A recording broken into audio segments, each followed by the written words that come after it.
Hey 20 and 20 friends. I am sitting here with a couple of my photo tiles that go on my big upstairs photo crossword puzzle, for lack of a better name.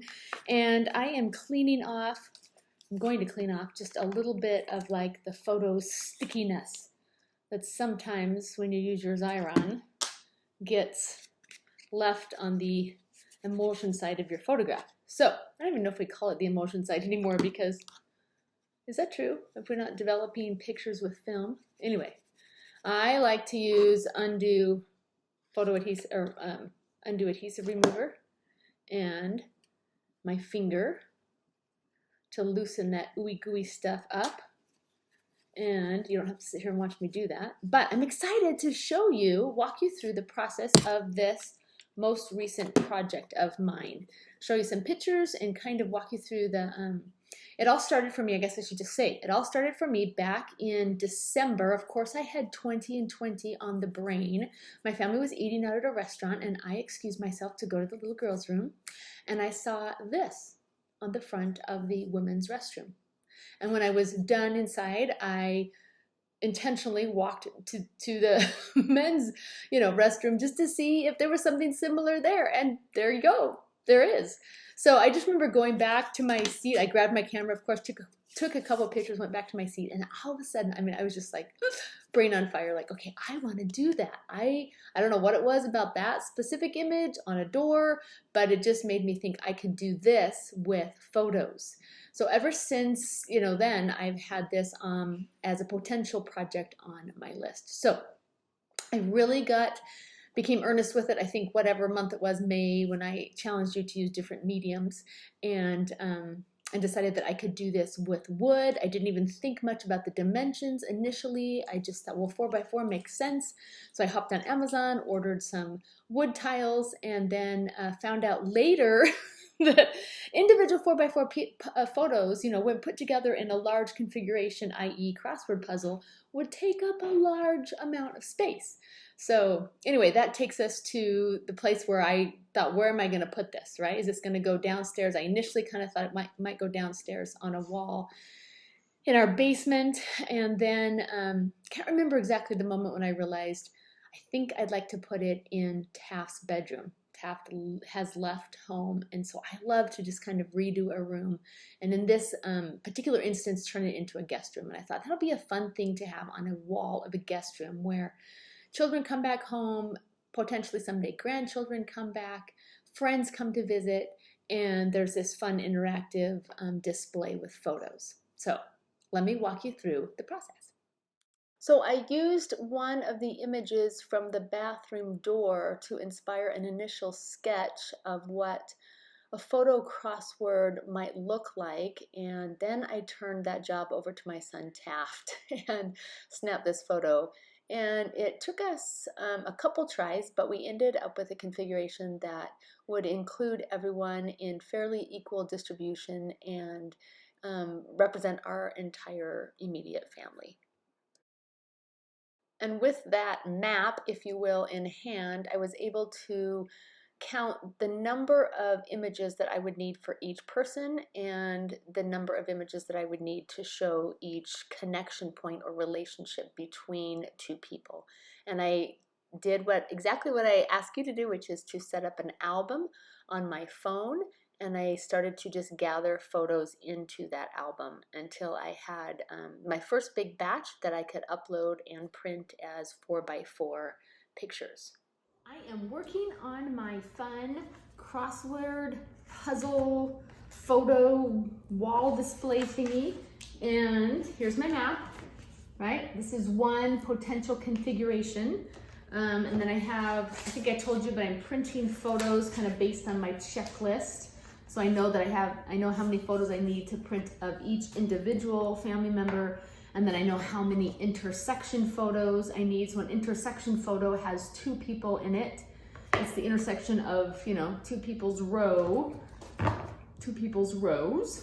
And then look, I've got all of these, all of these wood pieces with photos on them already. And really, I've printed one batch at Walgreens, and then I've just been running down. I've actually just come down twice. So I have two So 2 15-minute sessions is what I'm trying to say. So far I've just done 2 15-minute sessions, and I take my photos and I just run them through my Xyron sticker maker machine. Mine's super old, but it super still works. And because it's 9 inches across, I just feed 2 4x4 photos through at once and just trim it like that, right? So that's what the photos look like when they come out. And I have done, I run, lots through. And then I'll pull an individual photo off, and I take a piece of wood and I just kind of center it on the wood, make sure that it's gonna go to the edge on all sides. There's a little bit of overage, which is good, because then I take a craft knife and I just cut off that extra. And I actually I've laid my my big cutting mat down so that I'm doing all of the steps, in one spot. So I just run a bunch of photos through, and so I'm not doing one at a time is what I'm trying to say. And right now I'm showing you what the process looks like. And then I will take almost like an emery board, just a little file to sand the edges a little bit. But so far I'm just making a big stack of wood pieces like that. And then I'll go to the sanding step. But I'm making progress, super fun. Okay. So the next question really was how and where. Initially, I thought I would use a magnetic paint. Didn't even think of adhering something to the wall. But then as I began to do some research, and particularly a search on Pinterest for magnet wall, that's where I began to understand that I could maybe look for some kind of thin sheet metal that I could put up on the wall. I had read enough about the magnetic paint maybe not being as strong as I had hoped that I was a little bit concerned. So I ultimately went with the idea of sheet metal. Is it on? Okay, so I'm in Home Depot and I figured out how to turn my wall into a magnet. Well, I figured this out before I got here, but check it out. You can get big sheets, 24 by 36 of lightweight steel, galvanized steel, and I'm gonna put these on one whole wall of what used to be Taft's bedroom, guest room, and that's where the family crossword puzzle of photos is going to go. Okay, update on my photo crossword project. And here's just a little unexpected tip for you. If you are scheduled for surgery and you accidentally eat breakfast, then your surgery is canceled and your doctor has to stay home. But then he gets to help his wife with the project, so it's really awesome. So Jeff had surgery canceled this morning, and we're measuring out this wall, okay? And I'm gonna turn this around and I'll show you. So we've got these sheets of metal that are 24 inches by 36 inches. They're 2 feet by 3 feet. And so if we put 3 of them together across the top and 2 deep, then we'll be able to have a 6 foot by 6 foot magnet square on the wall. Hi, Addie and Mary. Hi. So we're using a 2-sided tape to go around the edges, primarily on the metal sheets that will make up the borders. That makes sense, like the outermost edges, just to keep them flat to the wall. And then we think we're just gonna nail it up, and hopefully some of the nails go into studs, and that helps secure the whole thing. So some of the corners and edges, when you pull them out of the box, are just a little bit, banged up. So what we've been doing is just trying to flatten them before we put them up. Oh, I should show you what to do. And then we also decided to put tape around all 4 edges because it makes putting them up on the wall so much easier. And this is definitely an imperfect process. There are some of these sheets, there's actually writing on the back.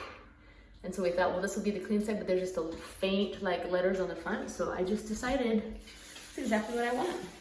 I want kind of a cool industrial look, right? And it's gonna be almost like a big giant mirror. But anyway, coming right along. So when you pull the tape backing up, you can see it's just a really thin, pretty sticky tape. And it's this. It's called Rhino Grip, and technically I think it's a kind of made for a carpet, to hold carpet down. So we have no idea if it's gonna damage the wall, but we are choosing to believe no. I don't think it's that strong, but it is strong enough to hold the metal until we can secure them to the wall. Just wanted to show you that some of the metal sheets have these letters, right? And so usually they're just on one side.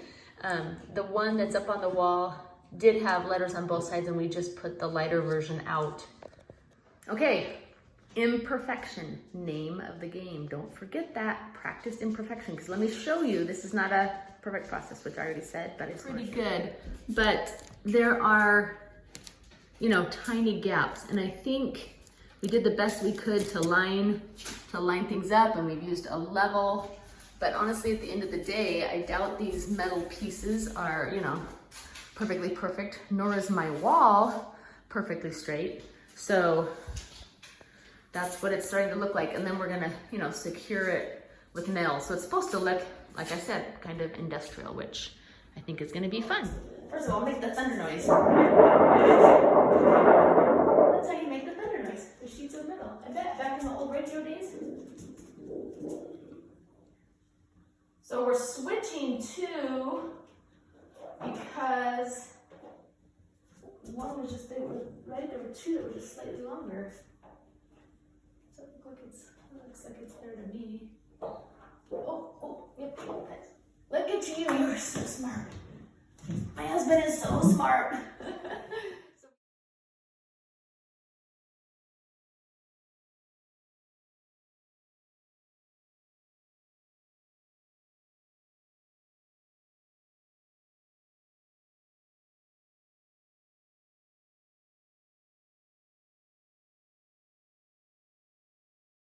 Okay, so my last piece is just not straight. So it turns out that last piece just wasn't straight. So I'm just gonna show you what we did. Because I think in the end, when you step back, you're not gonna notice those little imperfections, and then we're gonna add nails anyway. But let me just show you.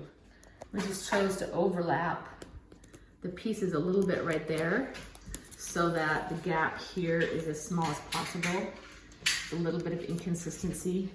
And then coming down the wall, you know, there's a little bit, it's just not totally flush, but it's much better that way. And here's what it looks like when I stand all the way back. It's a big 6-foot square magnet board stuck to my wall. I think I like it. So now I'm using my dry erase marker, and I'm marking every 9 inches on the long side, 8 inches on the short side, so that Jeff knows where to stick the little nails. And you can come in close, Addie, and just show imperfection, but we're just using little silver nails, so all at the intersections will look like that. Corners, I should say. And then otherwise we're gonna just put them on both sides of the seams where I've marked off. 120 friends, check it out. I am standing in front of my quite large 6x6 cross photo. My crossword inspired photo wall. How's that?